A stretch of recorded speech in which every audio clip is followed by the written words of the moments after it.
L'homme a un ensemble de sens qui appartient à son être spirituel et qui ne fonctionne pas. Un ensemble de sens qui correspond à ses sens physiques. Les sens physiques sont comme, nous le savons, la vue, l'ouïe, le toucher, le goût, l'odorat.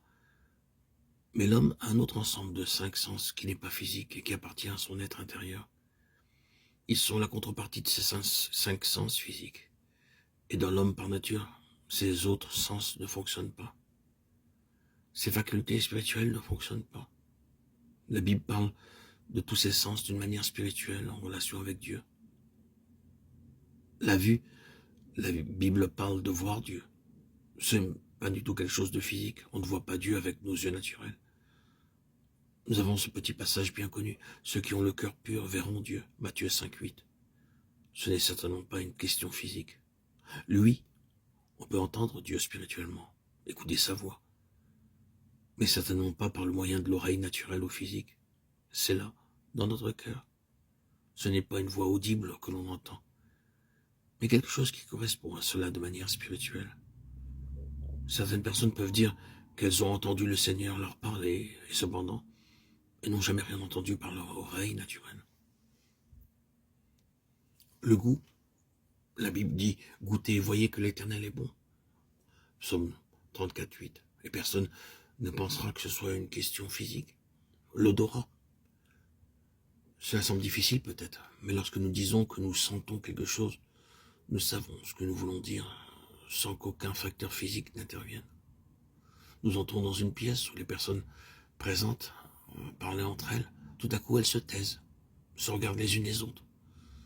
Nous voyons de l'embarras sur leur visage. D'une certaine manière, nous avons l'impression qu'il y a quelque chose dans l'air, nous sentons quelque chose. Or, d'une manière analogue, nous savons qu'il est possible de sentir la présence de Dieu. Il y a ainsi tout un ensemble de facultés spirituelles qui, lorsqu'elles occupent l'ordre et la fonction qui leur sont propres, servent à nous garder en contact avec Dieu. Dans l'homme naturel, l'homme non régénéré, ses sens ne fonctionnent pas. Il ne voit pas Dieu de cette façon. Il n'entend pas Dieu lui parler. Il ne sent ni ne touche Dieu. C'est une chose immense que de toucher Dieu, non avec nos mains, mais intérieurement. Il n'est pas possible à l'homme naturel de goûter que le Seigneur est bon. Toutes ces choses ne fonctionnent pas en lui. Cependant, la Bible parle beaucoup de ses sens. La Bible enseigne, et l'état de l'homme le confirme, qu'en ce qui concerne Dieu, l'homme est aveugle, l'homme est sourd, l'homme est engourdi. Il n'a pas de sentiment envers Dieu. Il lui est insensible. N'en est-il pas ainsi? C'est là une vraie description de celui, peut-être, vous qui entendez ces paroles, qui n'a pas eu d'expérience chrétienne bien définie et réelle. Il ne voit pas Dieu de la manière dont nous venons de parler, il ne l'entend pas, il ne le sent pas.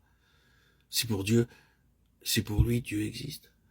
Il est irréel, éloigné, lointain, il ne le connaît pas. Ce n'est pas une réelle contradiction à tout cela et à ce que nous disons.